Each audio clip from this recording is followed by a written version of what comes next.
ಈ ಆಸೆ ಸರಿಯಾದದ್ದ ಅಂತ ನೋಡ್ದ ಅವನು. ತಾಯಿಯ ಮಾತನ್ನ ಮೀರುವಂತಿಲ್ಲ, ಅವಳ ಆದೇಶವನ್ನು ನಾವು ಪಾಲಿಸ್ತೀವಿ. ಅದರ ಕಾರಣಕ್ಕಾಗಿ ಜಗತ್ತು ಒಪ್ಕೊಳ್ಳೋ ಥರ ಆಯ್ತದನ್ನ. ಹಾಗಿದ್ರೆ ಇದನ್ನು ವ್ಯವಸ್ಥಿತವಾಗಿ ಮಾಡೋದು ಹೇಗೆ? ಇದಕ್ಕೆ ಬೆಲೆ ಕೊಡಬೇಕಾ? ಇದಕ್ಕೆ ಹಿಂದಿನ ಪ್ರಜ್ಞರು ಒಪ್ಪಿದಾರ? ಶಾಸ್ತ್ರೀಯ ಅಂದ್ರೆ ಏನು?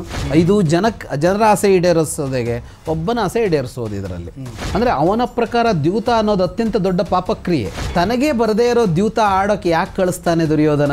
ರಾಜ್ಯಕೋಶಗಳು ನನಗೆ ಮತ್ತೆ ಸಿಗಲ್ಲ ಅಂತ ಅಂದುಕೊಂಡೇ ಹೋದ ಅವನು ಅಂತ ಮಹಾಭಾರತದಲ್ಲಿ ಹೇಳದೇ ಉಳಿಸಿದ್ದೇ ಹೆಚ್ಚು ಅನ್ನೋದು ಈ ಕಾರಣಕ್ಕೆ. ದ್ರೌಪದಿ 5 ಜನನ್ನ ಮದುವೆ ಆಗಿದ್ದಕ್ಕೆ ಕುಂತಿಯ ಮಾತು ಕಾರಣ ಅನ್ನೋದು ಎಲ್ಲರೂ ಸಹಜವಾಗಿ ಅಂದುಕೊಂಡಿರುವಂಥದ್ದು. ಆದರೆ ಇದರ ಹಿಂದೆ ಯುಧಿಷ್ಠಿರರ ಇಷ್ಟೊಂದು ಯೋಚನೆಗಳು ಅಡಗಿವೆ ಅನ್ನೋದು ಬಹುಶಃ ನನಗೂ ಈಗಲೇ ಗೊತ್ತಾಗ್ತಿರುವಂಥ. ಅಲ್ಲ, ಅದು ವ್ಯಾಸರೆಷ್ಟು ಜಾಣರು ಅಂದರೆ ಕುಂತಿಯ ಮಾತು ಅನ್ನೋದನ್ನೇ ಅವನು ಹೇಳ್ತಾ ಹೋಗೋದು. ಮಾರನೇ ದಿನ ಅವನು ಮಾತಾಡೋದೇನು ಯುಧಿಷ್ಠಿರ ಸಭೆಯಲ್ಲಿ, ತಾಯಿ 5 ಜನ ಹಂಚಿಕೊಳ್ಳಿ ಅಂತ ಹೇಳಿದಾಳೆ. ತಾಯಿ ಗುರುಣಾಂ ಗುರುಹು, ಎಲ್ಲರಿಗಿಂತ ದೊಡ್ಡ ಗುರು ಯಾರು ಅಂದರೆ ತಾಯಿ. ತಾಯಿಯ ಮಾತನ್ನು ಮೀರುವಂತಿಲ್ಲ, ಅವಳ ಆದೇಶವನ್ನು ನಾವು ಪಾಲಿಸ್ತೀವಿ. ಮತ್ತು ಇದು ಶಾಸ್ತ್ರ ವಿರುದ್ಧವೂ ಅಲ್ಲ, ಇತಿಹಾಸ ವಿರುದ್ಧವೂ ಅಲ್ಲ. ಹೀಗೊಂದು ಸಾಧ್ಯತೆಗಳಿವೆ. ಈ ಕಾರಣಕ್ಕಾಗಿ ಅಂತಲೇ ಯುಧಿಷ್ಠಿರ ಮಾತಾಡ್ಕೊಂಡಿದ್ದಾನೆ ಮಾರದಿನ ಸಭೆಯಲ್ಲಿ, ತುಂಬಿದ ಸಭೆಯಲ್ಲಿ. ಹಾಗಾಗಿ ನಮ್ಮೆಲ್ಲರ ಗಮನ ಎಲ್ಲಿಗೆ ಹೋಗಿದೆ? ಈ ಯುಧಿಷ್ಠಿರನ ಮಾತಿನ ಆಧಾರದ ಮೇಲೆ ಹೋಗಿದೆ. ಆದರೆ ಹಿಂದಿನ ದಿನ ವ್ಯಾಸರು ಹೇಳುವಾಗ, ಹಿಂದಿನ ದಿನದ್ದನ್ನು ಹೇಳುವಾಗ ಅವರು ಎಲ್ಲೋ ಒಂದು ಶ್ಲೋಕದಲ್ಲಿ ಇದನ್ನು ಹೇಳ್ಕೊಂಡು ಹೋಗ್ಬಿಡ್ತಾರೆ. ಯುಧಿಷ್ಠಿರ ಎಲ್ಲರ ಮನಸ್ಸು ಈ ಕಡೆ ಹೀಗಾಗಿದ್ದನ್ನು ಗಮನಿಸಿದ. ಅದು ಯಾಕೆ ಹೇಳಿದ್ರು ಅವರು ಅಂತನ್ನುವಾಗ ಈ ಉತ್ತರ ಇದೆ. ಈ ವ್ಯಾಸರು ಮಹಾಭಾರತದಲ್ಲಿ ಹೇಳದೇ ಉಳಿಸಿದ್ದೇ ಹೆಚ್ಚು ಅನ್ನೋದು ಈ ಕಾರಣಕ್ಕೆ. ನಮಗೆ ಒಂದೊಂದ್ಸಲ ಏನಾಗುತ್ತೆ ಅಂದರೆ, ಸಪೋಸ್ ಈಗ ಯುಧಿಷ್ಠಿರ 5 ಜನರ ಮನಸ್ಸನ್ನು, ಅಂದರೆ ಅವನು ಸೇರಿದಂತೆ 5 ಜನರ ಮನಸ್ಸಲ್ಲಿ ಏನಿದೆ ಅಂತ ಅರ್ಥ ಮಾಡಿಕೊಂಡ. ಬಹುಶಃ ನಮ್ಮಂಥವ್ರು ಯಾರು ಅಂಥ ಸಂದರ್ಭದಲ್ಲೇ ಇದ್ದಿದ್ರೆ, ನೋಡ್ರಪ್ಪ ನಿಮಗೂ ಇಷ್ಟ ಇದೆ, ನಿಮಗೂ ಇಷ್ಟ ಇದೆ, ನಮಗೂ ಇಷ್ಟ ಇದೆ, ಎಲ್ರಿಗೂ ಇಷ್ಟ ಇರೋದ್ರಿಂದ ಎಲ್ಲರೂ ಸೇರಿ ಮದುವೆ ಆಗ್ಬೋಣ ಅಂತ ಭಾಳ ಒಳ್ಳೆಯವ್ರಾಗಕ್ಕೆ ಪ್ರಯತ್ನ ಪಡ್ತಿದ್ರು. ಅವಾಗ ಹಂಗಾಗಿದ್ರೆ ಬಹುಶಃ ಇನ್ನೇನಾಗ್ತಿತ್ತು ಅನ್ನೋ ಗೊತ್ತಿಲ್ಲ. ಹಂಗಾಗಿದ್ರೆ ಇನ್ನೊಂದು ಸಮಸ್ಯೆ ಏನಂದರೆ, ಜಗತ್ತು ಒಪ್ಕೋತಾ ಇರಲಿಲ್ಲ. ಹೌದು, ಅವನ ಇದನ್ನು ನೋಡಿ ಎಷ್ಟು ಚೆನ್ನಾಗಿದೆ ಅಂದರೆ ಅದು ತಂತ್ರ ಹೌದು, ಕುತಂತ್ರ ಅಲ್ಲ, ಮೋಸ ಅಲ್ಲ. ಈಗ ಇದೇ ಮನೋಭಾವ ನೀವು ಹೇಳಿದ್ರಲ್ಲ, ನಾವು ಹೀಗೆ ಹೇಳ್ಕೊಂಡ್ಬಿಡ್ತಿದ್ವಿ. ಅವನು ಹಂಗೆ ಹೇಳದೆ ಅದಕ್ಕೆ ಅದು ಹೌದಾಗಿತ್ತು, ಕುಂತಿಯ ಮಾತನ್ನು ಪಾಲಿಸಬೇಕು ಅನ್ನೋದು ಸುಳ್ಳೇನಲ್ಲ. ಅದನ್ನು ಕೊಟ್ಟಿದ್ದಿದೆಯಲ್ಲ ಜಗತ್ತಿಗೆ, ಅದರ ಕಾರಣಕ್ಕಾಗಿ ಜಗತ್ತು ಒಪ್ಕೊಳ್ಳೋ ಥರ ಆಯ್ತದನ್ನ. ಈಗ ಜಗತ್ತು ಯಾವ ಕಾರಣಕ್ಕಾಗಿ ಅದನ್ನ ಒಪ್ಕೊಂಡಿದೆ ಅಂದರೆ, 5 ಜನಕ್ಕೂ ಬೇಕು ಅಂತ ಅನಿಸ್ತಂತೆ ಮದುವೆ ಮಾಡ್ಕೊಂಡ್ರಂತೆ, ಅಂದರೆ ಚೀತು ಅಂತಾರೆ.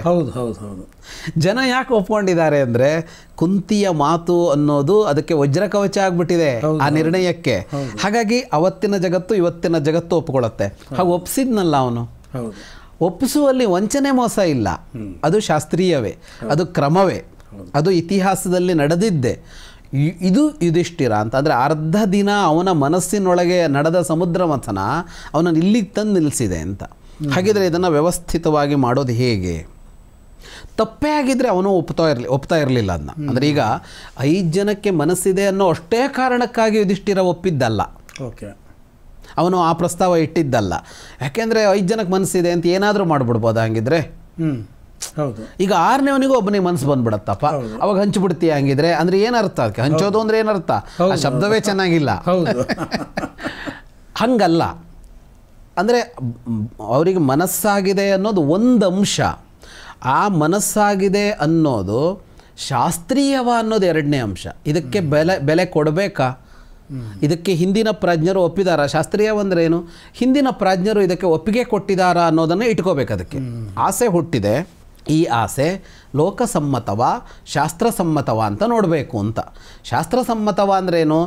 ಹಿಂದಿನ ಪ್ರಾಜ್ಞರು ಇದನ್ನು ಒಪ್ಪಿದಾರ, ಇವತ್ತಿನ ಪ್ರಪಂಚ ಇದನ್ನು ಒಪ್ಪತ್ತ, 2 ನೋಡಬೇಕು ಯಾವುದಕ್ಕೆ ಆದರೂ. ಇವಾಗಲೂ ನಿಮಗೆ ಯಾವ್ದಾದ್ರು ಕೋರ್ಟ್ನಲ್ಲಿ ಯಾವ್ದಾದ್ರು ಜಡ್ಜ್ಮೆಂಟ್ ಕೊಡ್ಬೇಕಾದ್ರೆ ಹಳೇದು ಯಾವುದೋ ಒಂದು ಜಡ್ಜ್ಮೆಂಟ್ನ ರೆಫರ್ ಮಾಡ್ತಾರೆ. ಹೌದು, ಆ ಕೇಸ್ ಪ್ರಕಾರ ಇದನ್ನ ನಾವು ಹಿಂಗೆ ಮಾಡ್ತಾ ಇದೀವಿ, ಹೌದು ಅನ್ನೋ ಥರ, ಆ ಜಡ್ಜ್ಮೆಂಟ್ ಪ್ರಕಾರ ಹಿಂಗೆ ಮಾಡ್ತಾ ಇದೀವಿ, ಹೌದು ಅಂತ ಅದನ್ನೇ ಅವನು ಮಾಡಿದ್ದು. ಅಂದರೆ ಪ್ರಾಚೀನ ಪ್ರಾಜ್ಞರು ಈಗಿನ ಲೋಕ 2 ಒಪ್ಪತ್ತ ಅಂತ ಆ ಆಸೆಯನ್ನು ಪರಿಶೀಲಿಸಬೇಕು, ನಮಗುಟ್ಟಿದ ಆಸೆಯನ್ನು. ಇದು ಆಗತ್ತೆ ಅಂದರೆ ಆ ಆಸೆಯನ್ನು ಈಡೇರಿಸ್ಕೊಳ್ಳೋಕೆ ಹೋಗಬೇಕು, ಇಲ್ಲದೇ ಇದ್ದರೆ ಆಸೆಯನ್ನು ಕೈ ಬಿಡಬೇಕು. ಅವನು ಮಾಡಿದ್ದದನ್ನು ಅಂತ. ಈ ಆಸೆ ಸರಿಯಾದದ್ದ ಅಂತ ನೋಡ್ದ ಅವನು. ಸರಿಯಾದದ್ದ ಅಂದರೆ ಒಬ್ಬ ಮದುವೆಯಾಗದ ಗಂಡಸಿಗೆ ಒಂದು ಹೆಣ್ಣಿನ ಮೇಲೆ, ವಿವಾಹ ಯೋಗ್ಯಳಾದ ಹೆಣ್ಣಿನ ಮೇಲೆ ವಿವಾಹವಾಗಬೇಕು ಅಂತ ಆಸೆ ಹುಟ್ಟೋದು ತಪ್ಪಲ್ಲ. ಕೆಟ್ಟ ದೃಷ್ಟಿ ಬೇರೆ. ಹೌದೌದು. ಈಗ ವಿವಾಹವಾಗ್ತೇನೆ ಅನ್ನೋದು ಕೆಟ್ಟ ದೃಷ್ಟಿ ಅಲ್ಲ. ಹೌದು. ಅದಲ್ಲದೆ ಏನಾದರೂ ಮಾಡ್ತೀನಿ ಅಂತಂದಾಗ ಕೆಟ್ಟ ದೃಷ್ಟಿ ಅಂತ ನೋಡ್ತೀವಿ ನಾವು. ಹಾಗಾಗಿ ಈ ಆಸೆ ಇವರು 5 ಜನಕ್ಕೆ ಹುಟ್ಟಲಿ, ತನ್ನನ್ನು ಸೇರಿ ಹುಟ್ಟಿದರೆ ಅದೇನು ತಪ್ಪಲ್ಲ. ಆದರೆ 5 ಜನಕ್ಕೂ ಆಸೆ ಈಡೇರಬೇಕು ಅನ್ನೋದಕ್ಕೆ ಏನಿದೆ ಕಾರಣ ಅಂತ ನೋಡಿದ್ದವನು. 5 ಜನರ ಆಸೆ ಈಡೇರಿಸೋದೆಗೆ ಒಬ್ಬನ ಆಸೆ ಈಡೇರಿಸೋದು ಇದರಲ್ಲಿ. ಆಗೇನು ಮಾಡಬೇಕು, ಚೀಟಿ ಹಾಕೋಣ, ಯಾರ ಹೆಸರು ಬಂತೋ ಅವನದ್ದು, ಒಂದು ಲಾಜಿಕ್ಕು. ಗೆದ್ಕೊಂಬಂದವನು ಅರ್ಜುನ, ಅವನ ಮದುವೆ ಆಗಲಿ, 2ನೇ ಲಾಜಿಕ್ಕು. ಇಲ್ಲ, ಹಿರಿಯವನು ಮೊದಲು ಮದುವೆ ಆಗಬೇಕು, ನಮ್ಮಲ್ಲೊಂದು ಪದ್ಧತಿ ಇದೆಯಲ್ಲ, ಹಿರಿಯವರು ಮೊದಲು ಮದುವೆ ಆಗಬೇಕು. ಹಾಗಾಗಿ ಯುಧಿಷ್ಠಿರ ಮದುವೆ ಆಗಬೇಕು, ಇದೊಂದು ಲಾಜಿಕ್ಕು. ಇಲ್ಲ, ಈ ಲಾಜಿಕ್ ಯಾವುದೋ ಬೇಡ, ಯಾಕೆಂದರೆ ಈ ಯಾವ ಲಾಜಿಕ್ಕಲ್ಲೂ ನಕುಲ ಸಹದೇವ ಬರಲೇ ಇಲ್ಲ, ಭೀಮನೂ ಬರಲಿಲ್ಲ. ಬೇಡಪ್ಪ, ಚೀಟಿ ಹಾಕ್ಬಿಡೋಣ. ಹಾಂ, ಬೇಡ, 5ನೇ ಲಾಜಿಕ್ಕು, ಈ ದ್ರೌಪದಿಗೆ ಆಯ್ಕೆಗೆ ಬಿಟ್ಬಿಡೋಣ, ಅದು ಒಂದಿತ್ತು. ಬೇಡ, 6ನೇ ಲಾಜಿಕ್ಕು, ಕುಂತಿ ಅಮ್ಮ ಹೇಳ್ಬಿಡ್ಲಿ ಯಾರು ಮದುವೆ ಆಗಬೇಕು ಅಂತ. ಹಿಂಗೆ ಏನೆಲ್ಲ ಮಾಡೋಕ್ಕೆ ಬರ್ತಿತ್ತು ಅವರನ್ನು ಒಪ್ಪಿಸೋದಕ್ಕೆ. ನಿನಗೆ ಆಸೆ ಆಗಿರ್ಬೋದು ನೋಡು, ಆಸೆ ಈಡೇರಿಸೋಕ್ಕೆ 5 ಜನರಿಗೂ ಆಸೆ ಸಮಾನ ಆಗಿರೋದ್ರಿಂದ ಈ ಥರದ್ದು ಏನೋ ಮಾಡ್ತೀವಿ ಅಂತ. ಅದು ಏನೂ ಮಾಡದೆ ಅವನು ಮಾಡುವಲ್ಲಿ 2 ಅಂಶ ಇದೆ. ಒಂದು, 5 ಜನರಲ್ಲಿ ಯಾವತ್ತೂ ಭೇದ ಬರಬಾರದು, ಮತ್ತು ತಾಯಿಯ ಮಾತು ಈಡೇರಬೇಕು ಅನ್ನೋದು ಇದೆ ಅಂತ. ಇಷ್ಟು ಅವನ ಒಳಗಡೆ ಒಂದು ಸಮುದ್ರ ಮಥನ ನಡೀಬೇಕು ಅಂತಂದಾಗ ಆ ಮನಸ್ಥಿತಿ ಇಷ್ಟನ್ನು ಮಾಡಿ ಇದನ್ನು ಹಂಚ್ಕೊಳ್ಳಿಲ್ಲ ಅವನು. ಇದಾದ ಮೇಲೆ ಕೂಡ, ಮದುವೆ ಎಲ್ಲ ಆದಮೇಲೆ ಬರ್ರೋ ಇಲ್ಲಿ, ನಾನು ಯಾಕೆ ಮಾಡಿದೆ ಗೊತ್ತಾ, ನಿಮಗೂ ಎಲ್ಲ ಆಸಕ್ತಿ ಇತ್ತಲ್ಲ ಅದಕ್ಕೆ ಮಾಡಿದೆ ಅಂತ ಹೀರೋ ಆಗಲಿಲ್ಲ. ತಾವು ಹೇಳಿದ್ರಲ್ಲ ಅದನ್ನು, ನಾವು ಹಂಗೆ ಆಗ್ಬಿಡ್ತಿದ್ವಿ ಅಂತ. ಅವನು ಯಾವತ್ತೂ ಹೇಳಲಿಲ್ಲ. ಅವನದ್ದು ಒಂದೇ, ತಾಯಿ 5 ಜನ ಅಂತ ಹೇಳಿದ್ದಕ್ಕಾಗಿ ಮಾತ್ರ ಇದು ಅಂತ ಬಿಟ್ಟರೆ ಅವನು ಸುಖ ಸುಮ್ಮನೆ ಹೀರೋ ಆಗೋಕ್ಕೆ ಹೋಗಲಿಲ್ಲ. ಇಷ್ಟು ದಾರ್ಢ್ಯ ಇದೆಯಲ್ಲ ಮನಸ್ಸಲ್ಲಿ, ಅದು ಬಹಳ ದೊಡ್ಡದು. ಹಾಗಾಗಿ ನೀವು ಕೇಳಿದ ಯುಧಿಷ್ಠಿರನ ಮನಸ್ಥಿತಿ ಅನ್ನೋದು ಒಂದು ಬಹಳ ದೊಡ್ಡ ವಿಷಯ ಆಗುತ್ತೆ. ಇದಾದ ಮೇಲೆ ಮುಂದೆ ಇಂದ್ರಪ್ರಸ್ಥ ಕಟ್ಟಿದ್ರು, ಅಲ್ಲೇ ಅದೆಲ್ಲ ನಡೀತು. ಬರೋದು ಎಲ್ಲಿ ಅಂತ ಅಂದರೆ ದ್ಯೂತದ ಹೊತ್ತು. ತಾವದನ್ನು ವಸ್ತ್ರಾಪಹರಣದ ಹೊತ್ತಿನಲ್ಲಿ ಏನು ಮನಸ್ಸಿತ್ತು ಅಂತ. ಇಲ್ಲಿ ನೋಡಿ, ಅಲ್ಲಿ ಮತ್ತೆ ಬಂದಿದ್ದು ಅವನಿಗೆ ಸಮಸ್ಯೆ. ದ್ಯೂತ ಆಡಬೇಕು ಅಂತ ಅಂದಾಗ ಅವರು ವಿದುರನನ್ನು ಕಳಿಸಿದ್ರು. ಅಲ್ಲಿ ಬಂತು ಚಿಂತನೆ, ಇವರ ವೈಭವ ನೋಡಿದ್ರು, ವೈಭೋಗ ನೋಡಿದ್ರು, ಅವನಿಗೆ ಅಸೂಯೆ ಹುಟ್ಟಿತು. ದುರ್ಯೋಧನನಿಗೆ ಅಲ್ಲೇನು ನಡೆದಿರಲಿಲ್ಲ, ಸುಳ್ಳು ಹೇಳ್ದ ಅಲ್ಲೋಗಿ ಅವಮಾನ ಗಿವಮಾನ ಅಂತ ಯಾರೂ ನಕ್ಕಿರಲಿಲ್ಲ. ಅವನು ಬಿದ್ದಿದ್ದು ಹೌದಾಗಿತ್ತು, ನಕ್ಕೋರು ಯಾರೂ ಇಲ್ಲ ಅದಕ್ಕೆ. ಅಲ್ಲಿ ಹೋದ, ತಂದೆ ಹತ್ರ ಬೇಕಂತಲೇ ಹೇಳ್ದ ಅದನ್ನು. ದ್ರೌಪದಿ ನಕ್ಕಳು, ಕುರುಡನ ಮಗ ಕುರುಡ ಅಂದ್ಲು ಅಂತೆಲ್ಲ ಅವನು ಹೇಳಿದಾನಲ್ಲಿ. ಅದೆಲ್ಲ ಹೇಳ್ಕೊಂಡು ಎಲ್ಲಿಗೆ ತಂದ, ದ್ಯೂತ ಆಡೋಣ ಅಂತ ತಂದ. ಮೊದಲು ಅಲ್ಲಿ ಯಾರೂ ಒಪ್ಪಲಿಲ್ಲ, ಒಪ್ಪಿಸಿದ ತಂದೆಯನ್ನು. ತಂದೆ ಧೃತರಾಷ್ಟ್ರ ಆಗಲೇಬೇಕು ಅಂತಂದ. ಅಂದಮೇಲೆ ಅವ್ರು ಏನು ಜಾಣತನ ಮಾಡಿದ್ರು, ಯಾರು ಹೋಗಿ ಹೇಳಬೇಕು ಇವರಿಗೆ, ಒಪ್ಪುವವರಾಗಬೇಕಲ್ಲ. ವಿದುರನನ್ನು ಕಳಿಸಿದ್ರು, ಅವನ ಮಾತು ಒಪ್ಪಿಯೇ ಒಪ್ಪುತ್ತಾರೆ ಅಂತ. ಸರಿ, ವಿದುರ ಬಂದ. ವಿದುರ ಬಂದು ದ್ಯೂತ ಅಂತ ಪ್ರಸ್ತಾಪ ಮಾಡ್ತಾನೆ. ಸ್ನೇಹದ್ಯೂತ ಅದು, ಅಂದರೆ ಒಂದು ಖುಷಿಗೆ ಅಂತ. ಬಂದ ಕೂಡಲೇ ಬಹಳ ಜೋರಾಗಿ ಅದರ ಬಗ್ಗೆ, ದ್ಯೂತದ ಬಗ್ಗೆ ಆಕ್ಷೇಪಿಸ್ತಾನೆ ಯುಧಿಷ್ಠಿರ. ಒಂದು ಅಧ್ಯಾಯ ಇದೆ ಅದರ ಬಗ್ಗೆ, ದ್ಯೂತ ಎಷ್ಟು ಕೆಟ್ಟದ್ದು ಅಂತ ಯುಧಿಷ್ಠಿರ ಹೇಳ್ತಾನೆ. ದ್ಯೂತ ಯಾರು ಆಡಬಾರದು ಅಂತ ಹೇಳ್ತಾನೆ ಯುಧಿಷ್ಠಿರ. ಇದೆಲ್ಲ ನಡೆಯೋಕೆ ಮುಂಚೆನೆ ಮೊದಲ ಕರೆ ಬಂದಾಗಲೇ, ಪರಿಣಾಮ ಆದ್ಮೇಲಲ್ಲ, ಮೊದಲೇ. ದ್ಯೂತ ಕೇಳದ್ನ ದೊಡ್ಡಪ್ಪ ಅಂತ ಕೇಳ್ತಾನೆ. ದ್ಯೂತ ಆಡಬೇಕು ಅಂತ ಹೇಳ್ತಾನ ದೊಡ್ಡಪ್ಪ. ಉಳಿದವರು ಒಪ್ಪುದ್ರ ಅದನ್ನ ಅಲ್ಲಿರೋ ಹಿರಿಯರು. ಅಂದ್ರೆ ಅವನ ಪ್ರಕಾರ ದ್ಯೂತ ಅನ್ನೋದು ಅತ್ಯಂತ ದೊಡ್ಡ ಪಾಪಕ್ರಿಯೆ. ಯುಧಿಷ್ಠಿರನ ಪ್ರಕಾರ ಅವನಿಗೆ ಒಪ್ಪಿಗೆ ಆಗಿದ್ದೇ ಅಲ್ಲ ಅದು. ಆದರೆ ಒಂದು ಇಡೀ ಅಧ್ಯಾಯ ಮಾತಾಡ್ತಾನ ಅವನು. ಅಲ್ಲ ಅಂತ ಹೇಳಿದ ಮೇಲೆ ಕೊನೆಗೆ ಯುಧಿರನಿಗೆ ಹೇಳ್ತಾನೆ, ಇಷ್ಟು ಗೊತ್ತಿದೆ ನನಗೆ ಚಿಕ್ಕಪ್ಪ, ಏನು ಮಾಡಲಿ, 2 ಕಾರಣದಿಂದ ನಿನ್ನ ಪ್ರಸ್ತಾಪವನ್ನು ನಿರಾಕರಿಸೋಕ್ಕಾಗ್ತಾ ಇಲ್ಲ. ಒಂದು, ಹೇಳಿ ಕಳಿಸಿದ್ದು ದೊಡ್ಡಪ್ಪ, ಅವನು ತಂದೆಯ ಸ್ಥಾನದಲ್ಲಿದ್ದಾನೆ ನಮಗೀಗ. ನಾವು ಅವನನ್ನೇ ತಂದೆ ಅಂತ ಅಂದ್ಕೊಂಡಿದ್ದೀವಿ. ನಮ್ಮ ತಂದೆ ಹೋದ ಮೇಲೆ ಅವನು ಏನು ಹೇಳ್ತಾನೋ ಅದನ್ನು ಕೇಳ್ತೀವಿ ನಾವು, ನಿರಾಕರಿಸಲಾರೆವು ಅನ್ನೋದು ಒಂದು. ನಿರಾಕರಿಸಲಾರೆವು ಅನ್ನೋದು ಒಂದು. ಎರಡನೆಯದ್ದು, ನನ್ನದೊಂದು ಪ್ರತಿಜ್ಞೆ ಇದೆ. ಯುದ್ಧಕ್ಕೆ ಮತ್ತು ದ್ಯೂತಕ್ಕೆ ಯಾರಾದರೂ ಕರೆದರೆ ನಿರಾಕರಿಸೋದಿಲ್ಲ ಅಂತ ಪ್ರತಿಜ್ಞೆ ಮಾಡಿದ್ದೀನಿ ನಾನು. ಮೂರನೆಯದ್ದು, ಒಂದು ಶಿಷ್ಟಾಚಾರ ಇದೆ. ಶಿಷ್ಟಾಚಾರ ಏನು? ಕ್ಷತ್ರಿಯರು ಯುದ್ಧ ಮತ್ತು ದ್ಯೂತಕ್ಕೆ ಕರೆದ್ರೆ ನಿರಾಕರಿಸಬಾರದು ಅಂತ ಒಂದು ಶಿಷ್ಟಾಚಾರ. ಶಿಷ್ಟಾಚಾರ ಅಂದರೆ ಕಾನೂನಲ್ಲ, ಬಳಕೆಯಲ್ಲಿದೆ. ವಾಡಿಕೆ. ಸಾಧಾರಣವಾಗಿ ಜನ ವಾಡಿಕೆಯಂತೆ ನಡ್ಕೋತಾರೆ, ವಾಡಿಕೆ ತಪ್ಪಿಸೋಲ್ಲ. ತಪ್ಪಿಸಬಾರದು, ಅದನ್ನು ತಪ್ಪಿಸಿದ್ರೆ ಅದಕ್ಕೆ ಅದು ಪಾಪ ಬರುತ್ತೆ ಅಂತಲೂ ಅಲ್ಲ, ಅವನು ತಗೊಂಡೋಗಿ ಜೈಲಿಗೆ ಹಾಕ್ತಾರೆ ಅಂತಲೂ ಅಲ್ಲ. ಶಿಷ್ಟಾಚಾರ ಇದೆ, ವಾಡಿಕೆ ಇದೆ, ಕ್ರಮ ಇದೆ ಕ್ಷತ್ರಿಯರಲ್ಲಿ. ಅದನ್ನು ಮೀರಿ ಬಿಡೋಣ ಅಂತ ಅನಿಸಿದರೆ ನಾನು ಪ್ರತಿಜ್ಞೆ ಮಾಡಿದ್ದೀನಿ. ಪ್ರತಿಜ್ಞೆ ಭಂಗ ಮಾಡಲಾರೆ. ನಾನು ಆಡಿದ ಮಾತಿಗೆ ನಾನು ವಿರುದ್ಧವಾಗಿ ನಡ್ಕೊಳ್ಳಲ್ಲ. ನಾನೇನು ಆಡಿರ್ತೀನೋ ಹಾಗೆ ನಡ್ಕೋತೀನಿ. ಇದೊಂದು ಈ ಸತ್ಯವಚನ, ಸತ್ಯ ಪ್ರತಿಜ್ಞೆ ಅನ್ನೋದು ಪ್ರಾಚೀನರ ಭಾಳ ದೊಡ್ಡ ಮೌಲ್ಯ. ಅವ್ರು ಏನು ಬೇಕಿದ್ರು ಬಿಡ್ತಿದ್ರು, ಆಡಿದಂತೆ ನಡ್ಕೊಳ್ಳೋದು ಅನ್ನೋದನ್ನು ಬಿಡ್ತಾ ಇರಲಿಲ್ಲ ಅವರು. ನಮಗೆ ಅದು ಇವತ್ತು ಹಾಗೇ ಇಲ್ಲ, ಅದು ಮೌಲ್ಯ ಆಗಿ ಉಳ್ಕೊಂಡಿಲ್ಲ. ಈ ಮೂರು ಕಾರಣಗಳ ಕಣ್ಣೆದುರು ಬಂದಾಗ ಈಗ ಮತ್ತೆ ಯುಧಿಷ್ಠಿರನ ಮನಸ್ಥಿತಿಗೆ ಹೋಗಬೇಕು. ಮನಸ್ಸು ಒಪ್ತಾ ಇಲ್ಲ, ಆದರೆ ಮಾಡೋದು ಅನಿವಾರ್ಯ, ಆಡೋದು ಅನಿವಾರ್ಯ. ಮತ್ತೆ ಕೇಳ್ತಾನೆ ವಿದುರನಿಗೆ, ಯಾರು ಆಡ್ತಾರೆ ನನ್ನ ಜೊತೆಗೆ? ದುರ್ಯೋಧನನ ಮತ್ಯಾರಾರ ಅಂತ ಕೇಳ್ತಾನೆ. ಈಗ ಸ್ನೇಹ ದ್ಯೂತ ಅಂತ ಅಂದಾಗ ಏನಂದರೆ ಅವರೇ ಆಡಬೇಕು ಅಥವಾ ಪ್ರತಿನಿಧಿಗಳು ಆಡಬಹುದು ಅಂತ ಒಂದು ಕ್ರಮ ಇಟ್ಕೊಂಡಿದ್ರು. ಅವನಿಗೆ ಗೊತ್ತಿದೆ ದುರ್ಯೋಧನ ಆಡಲ್ಲ ಅಂತ. ಯಾಕೆಂದರೆ ಇವನಿಗೂ ದ್ಯೂತ ಬರಲ್ಲ, ಅವನಿಗೂ ದ್ಯೂತ ಬರಲ್ಲ. ತನಗೇ ಬರದೇ ಇರೋ ದ್ಯೂತ ಆಡೋಕ್ಕೆ ಯಾಕೆ ಕಳಿಸ್ತಾನೆ ದುರ್ಯೋಧನ? ಹೌದು, ಅಂದರೆ ಅವನಿಗೇನೋ ಬೇರೆ ಇದೆ. ಅದಕ್ಕೆ ಅವನು ಕೇಳ್ತಾನೆ, ಯಾರು ಆಡ್ತಾರೆ ಅಂತ ಕೇಳ್ತಾನೆ. ಆಗ ವಿದುರ ಹೇಳ್ತಾನೆ, ಶಕುನಿ, ಅವನ ತಮ್ಮಂದ್ರು ಇಬ್ಬರಿದ್ದರು, ಭಾಳ ಚೆನ್ನಾಗಿ ಆಡ್ತಾಯಿದ್ರು. ದುರ್ಯೋಧನನ ತಮ್ಮಂದರು, ಇನ್ನೊಂದಿಬ್ಬರು ರಾಜರುಗಳು, ಒಂದು 5-6 ಹೆಸರು ಹೇಳ್ತಾನೆ, ಅವರುಗಳೆಲ್ಲ ಆಡ್ತಾರೆ ಅಂತ. ಅವಾಗ ಹೇಳ್ತಾನೆ ಯುಧಿಷ್ಠಿರ, ಈ ಕಾಲದ ಈ ಜಗತ್ತಿನ ದ್ಯೂತ ಕ್ಷೇತ್ರದ ಎಲ್ಲ ಮೋಸಗಾರರು ಒಂದೇ ಕಡೆಗಿದ್ದಾರೆ ಅಂತ. ಇದೇ ಮಾತಾಡ್ತಾನೆ. ಅಂದರೆ ಅವನಿಗೆ ಪಕ್ಕಾ ಗೊತ್ತಿದೆ ಇದು ಏನಾಗುತ್ತಾ ಇದೆ ಅಂತ. ಅಂದರೆ ನಾವು ಅರಗಿನ ಮನೆಯ ಹೊತ್ತಿನಲ್ಲಿ ನೋಡಿದ್ವಲ್ಲ, ಅಪಾಯ ಅಂತ ಗೊತ್ತಿದೆ, ಅರಗಿನ ಮನೆಗೆ ಹೋಗಿ ಉಳಿಬೇಕು, ಯಾ ಕ್ಷಣದಲ್ಲೂ ಬರ್ಬೋದು. ಅದೇ ಈಗ ಮತ್ತೊಮ್ಮೆ ದ್ಯೂತ ಅಪಾಯ ಅಂತ ಗೊತ್ತಿದೆ, ಆದರೆ ಅದಕ್ಕೆ ಎದೆ ಕೊಡಬೇಕು. ಇದು ಯುಧಿಷ್ಠಿರನ ಮನಸ್ಥಿತಿಗಳು. ನೋಡಿ, ದ್ರೌಪದಿ ಸ್ವಯಂವರದಲ್ಲಿ ಕೂಡ ಹೀಗೆ ಆಗದೇ ಇದ್ದರೆ ಅಪಾಯ ಆಗತ್ತೆ ಅಂತ ಗೊತ್ತಿದೆ, ಅಪಾಯ ಆಗದೇ ಇರೋ ಥರ ಮಾಡಬೇಕು. ಅರಗಿನ ಮನೆಯಲ್ಲೂ ಮಾಡ್ದ, ಅಲ್ಲೂ ಮಾಡ್ದ. ಆದರೆ ದ್ಯೂತದ ಹೊತ್ತಿನಲ್ಲಿ ಅವನಿಗೆ ಗೊತ್ತಿತ್ತು ಇದು ಕೈ ತಪ್ಪಿದೆ ಅಂತ. ಅಂದರೆ ಅಲ್ಲಿ 2ರಲ್ಲಿ ತಾನು ಹೇಗೆ ಬಚಾವ್ ಮಾಡಿದ್ನೋ ಉಳಿದವರನ್ನು, ಇಲ್ಲಿ ಮಾಡೋಕ್ಕಾಗಲ್ಲ ಅಂತ ಅವನಿಗೆ ಸ್ಪಷ್ಟತೆ ಇದೆ. ಯಾಕೆಂದ್ರೆ ಅದೇ ಮಾತಾಡ್ತಾನೆ ಅವನು, ಹಣೆ ಮೇಲೆ ಬರದಂಗೆ ಆಗಲಿ ಅಂತ ಒಂದು ನಾವು ಮಾತಾಡ್ತೀವಲ್ಲ. ಅಂದರೆ ಏನೂ ಮಾಡೋಕ್ಕಾಗಲ್ಲ ಅಂತಂದಾಗ ಆಯಿತು ಬಿಡಿ, ಇನ್ನೇನು ಮಾಡೋದು, ಹಣೆ ಮೇಲೆ ಬರ್ದಂಗೆ ಆಗತ್ತೆ, ನೀನು ಯಾವ ಪ್ರಯತ್ನವೂ ಇಲ್ಲ ಅಂತ. ಈಗ ಬಹಳ ಇದಾಗಿದೆ, ಡಾಕ್ಟ್ರ್ ಹತ್ರ ಹೋಗಿದೆ, ಏನೇನೋ ಮಾಡಿದ್ದೀವಿ, ಎಷ್ಟೋ ಪ್ರಯತ್ನ ಪಟ್ಟಿದ್ದೀವಿ, ಲಕ್ಷಾಂತರ ಖರ್ಚು ಮಾಡಿದ್ದೀವಿ, ಆದರೂ ನಮ್ಮ ಯಾವುದೋ ಸಂಬಂಧಿ ಗುಣಮುಖ ಆಗ್ತಾ ಇಲ್ಲ ಅಂತಂದಾಗ ಒಂದು ನಿರ್ಣಯಕ್ಕೆ ಬರ್ತೀವಿ ನಾವು. ಎಲ್ಲ ಪ್ರಯತ್ನಗಳು ಮುಗಿದ ಮೇಲೆ ಇನ್ನು ಬಿಡು, ಭಗವಂತ ಕಣ್ಣು ಬಿಟ್ಟರೆ ಬದುಕೋತಾರೆ, ಇಲ್ಲ ಅಂದರೆ ಹಣೆ ಮೇಲೆ ಬರೆದಾಗ ಆಗತ್ತೆ ಅಂತ ಬರ್ತೀವಲ್ಲ, ಆ ಸ್ಥಿತಿಗೆ ಬಂದ್ಬಿಟ್ಟಿದ್ದಾನಾಗ ಅವನು. ಅದೇ ತರಹದ ಮಾತುಗಳನ್ನು ಆಡ್ತಾನೆ ಅವನು. ಅಂದರೆ ಇಲ್ಲಿ ನಾನು ಯಾವ ಪ್ರಯತ್ನದಿಂದಲೂ ನಾನು ವಾಪಸ್ ಬರೋಲ್ಲ ಅಂತ ಗೊತ್ತು ಅವನಿಗೆ. ರಾಜ್ಯಕೋಶಗಳು ನನಗೆ ಮತ್ತೆ ಸಿಗಲ್ಲ ಅಂತ ಅಂದುಕೊಂಡೇ ಹೋದ ಅವನು ಅಂತ.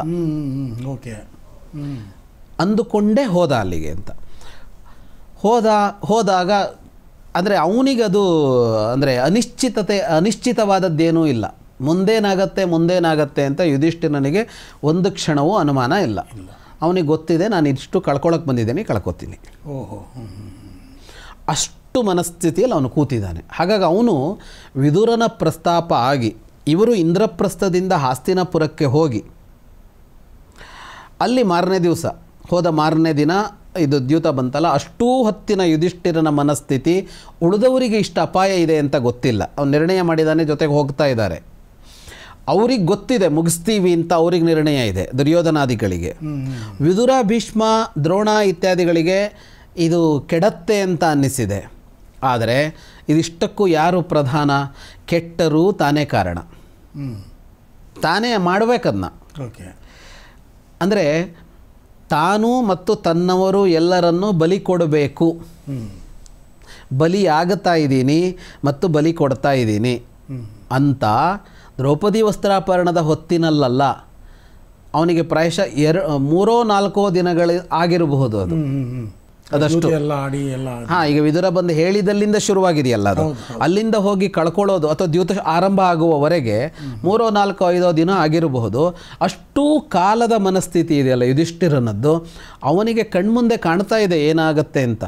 ಅವನಿಗೆ ಸ್ಪಷ್ಟತೆ ಇದೆ, ಅವನಿಗೆ ನಿರ್ಣಯ ಇದೆ. ಎಲ್ಲ ಕಳೆದುಕೊಳ್ತಾ ಇದ್ದೀನಿ ಅಂದರೆ ಬಲಿ ಆಗ್ತೀನಿ, ಬಲಿ ಕೊಡ್ತೀನಿ. ಮನೋಭಾವ ಹೇಗಿರ್ಬೋದು ಅವಾಗ, ಮನಸ್ಥಿತಿ ಹೇಗಿರ್ಬೋದು. ಆದರೆ ತನ್ನವರಿಗೂ ಬಿಟ್ಟುಕೊಟ್ಟಿಲ್ಲ. ಅಲ್ಲಿ ಹೋಗಿ ಎಲ್ಲರ ಜೊತೆಗೆ ಪ್ರೀತಿಯಿಂದ ಮಾತಾಡಿ, ಎಲ್ಲ ಬಂಧು ಬಾಂಧವರನ್ನು ಒಬ್ಬೊಬ್ಬರನ್ನೇ ಹೋಗಿ ನಮಸ್ಕಾರ ಮಾಡಿ ಮಾತಾಡಿಸಿ, ಕಿರಿಯರನ್ನು ಮಾತಾಡಿಸಿ, ಅವರಿಗೆ ಆಶೀರ್ವಾದ ಮಾಡಿ ಅರಮನೆಯಲ್ಲೇ ಉಳ್ಕೊಂಡು ಹೀಗೆ ಮಾಡಿದ್ದಾರೆ. ಅವನೆಲ್ಲೂ ಏನೂ ತೋರಿಸ್ಕೊಂಡಿಲ್ಲ. ಸ್ಥಿತಪ್ರಜ್ಞ ಅಂತ ಕರಿತಾನಲ್ಲ ಕೃಷ್ಣ, ಹಾಗೆ ಕಾಣಿಸ್ಕೊಂಡಿದ್ದಾನೆ. ಹಾಗೇ ಇದ್ದಾನೆ. ಮನಸ್ಸನ್ನು ಅಲ್ಲೋಲ ಕಲ್ಲೋಲಗೊಳಿಸ್ಕೊಂಡಿಲ್ಲ. ಬರುವ ಅಪಾಯಕ್ಕೆ ಸಿದ್ಧ, ಎದುರಿಸ್ತೀನಿ ಅಂತ ಕೂತಿದ್ದಾನೆ. ಅವನಿಗೆ ಗೊತ್ತಿದೆ ಲೋಕ ಚೀತು ಅನ್ನತ್ತೆ ತನಗೆ ಅಂತಲೂ ಗೊತ್ತಿದೆ ಅವನಿಗೆ.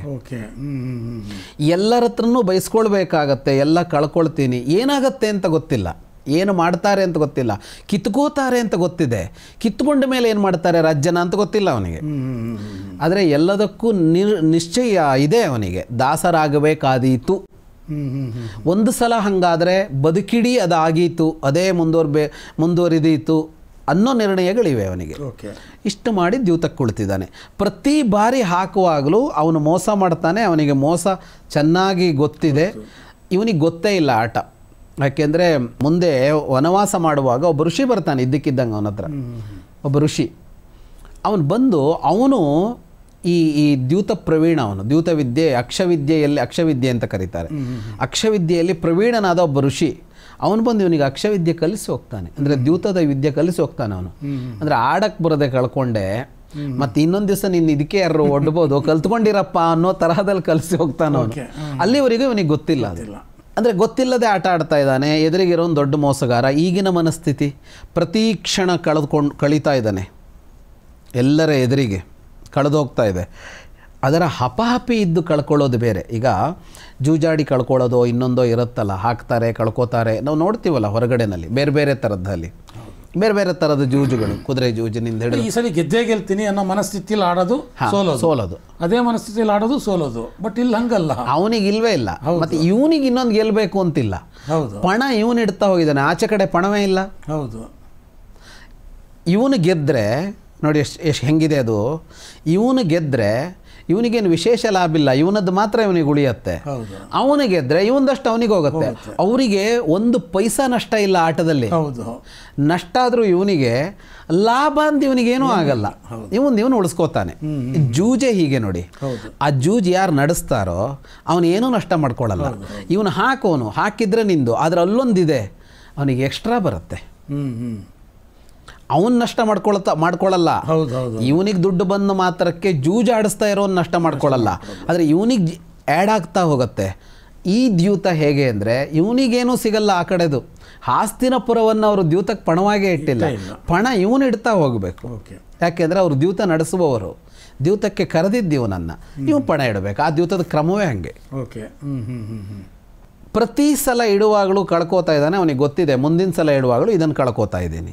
ಒಂದೊಂದೇ ಇಡ್ತಾನಲ್ಲ ಅವನು, ಒಂದೇ ಸಲ ಹೋಗಿಲ್ಲ ಅದು. ಒಂದೇ ಸಲ ಪ್ರಾಣ ಹೋದರೆ ಆರಾಮು. ಹೌದು, ಇದು ಹಂಗೆ ಹೋಗಿಲ್ಲ. ಇದು ಒಂದೊಂದೇ ಕಳ್ಕೋತಾ ಇದ್ದಾನೆ. ಸುತ್ತ 1000 ಜನ ಕೂತಿದ್ದಾರೆ. ಅಸಹನೆ, ಇವನ ಮೇಲೆ ಆಕ್ರೋಶಗಳಿವೆ. ಯಾರ್ಯಾರಿಗೋ ಯಾಕೆ ಇದನ್ನು ಮಾಡ್ತಾ ಇದ್ದಾನೆ ಅಂತಿದೆ, ಹಿರಿಯರಿಗಿದೆ. ಎಲ್ಲ ನೋಡ್ತಾ ಇದ್ದಾನೆ, ಆಟ ಆಡ್ತಾ ಇದ್ದಾನೆ. ಜಿತಂ ಜಿತಂ ಜಿತಂ ಅಂತ ಅವನು ಕೂಕ್ಕೋತ, ಅವರ ಸಂಭ್ರಮ. ಅವರೇನು ಈಗ ಈ ಮಂಗಕ್ಕೆ ಭಂಗಿ ಕುಡಿಸೋದಾಗೆ ಅಂತ ಹೇಳ್ತಾರಲ್ಲ, ಹಂಗೆ ಆಡ್ತಾ ಇದ್ದಾರೆ ಅವರು. ಯಾಕೆಂದರೆ ಅವರ ಯೋಜನೆ ಇದೆಯಲ್ಲ, ಅದು ಒಂದು ಚೂರು ವ್ಯತ್ಯಾಸ ಇಲ್ಲದೆ ಸಾಕಾರ ಆಗ್ತಾ ಇದೆ. ರಕ್ತರಹಿತ ಕ್ರಾಂತಿ ಮಾಡಿದ್ದಾರೆ ಅವರು. ಸೋಲ್ತಾ ಇರುವಾಗ ಅವನ ಮನಸ್ಥಿತಿ ಅದೇ ಗಾಂಭೀರ್ಯದಲ್ಲಿದ್ದ ಅವನು. ಆಗ ನಡೀತು, ಅದೆಲ್ಲ ಸೋತ ಮೇಲೆ ನಡೀತು ದ್ರೌಪದಿಯದ್ದು ಏನು, ಇವನು ಪಣಕ್ಕೆ ರಾಜ್ಯ ಕೋಶ ಎಲ್ಲ ಇಟ್ಟ ಮೇಲೆ, ಕೋಶಗಿಟ್ಟ, ಮೊದಲು ಸಂಪತ್ತಿಟ್ಟ, ಆಮೇಲೆ ರಾಜ್ಯವನ್ನೇ ಇಟ್ಟ, ಆಮೇಲೆ ಸಹದೇವ, ನಕುಲ, ಅರ್ಜುನ, ಭೀಮ, ಆಮೇಲೆ ತನ್ನನ್ನು ಇಟ್ಕೊಂಡ್ಬಿಟ್ಟ. ದ್ರೌಪದಿ ಪಣಕ್ಕೆ ಇಡಲಿಲ್ಲ. ಈಗ ಇನ್ನೊಬ್ಬ ಹೆಂಡತಿ ಇದ್ದಾಳೆ ಯುಧಿಷ್ಠಿರನಿಗೆ. ದ್ರೌಪದಿ ಮಾತ್ರ ಅಲ್ಲ, ಸ್ತ್ರೀಯರನ್ನ ಪಣಕ್ಕಿಡಿಸ್ತಾರೆ ಅಂತ ಯುಧಿಷ್ಠಿರನಿಗೂ ನಿರೀಕ್ಷೆ ಇಲ್ಲ. ಮುಂದೇನು ಪಣಕ್ಕಿಡ್ತೀಯ, ಆಟ ಮುಂದುವರಿಬೇಕು ಅಂತ ದಶಕುನಿ. ಅವನು ಆಟ ಮುಗೀತು ಅಂತಂದಾಗ ಅವನು ಸುಮ್ಮನಾಗಬೇಕು. ಇವರು ಮೈಮೇಲಿನ ಬಟ್ಟೆ ತೆಗೆದಿಟ್ಟರು ಪಾಂಡವರು 5 ಜನ. ದ್ರೌಪದಿ